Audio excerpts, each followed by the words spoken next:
ရှိခဲ့တဲ့ချိန်တွေငါပြန်တန်းတနေ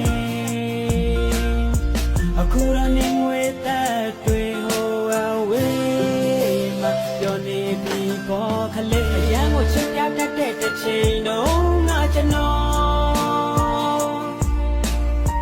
အရန်ကိုယူဆိုင်တတ်တဲ့တစ်ချိန်တော့ငါကျွန်တော်အခုတော့နေတော့အရန်ကိုတောင်းရခဲ့တဲ့တစ်ချိန်တော့ငါကျွန်တော်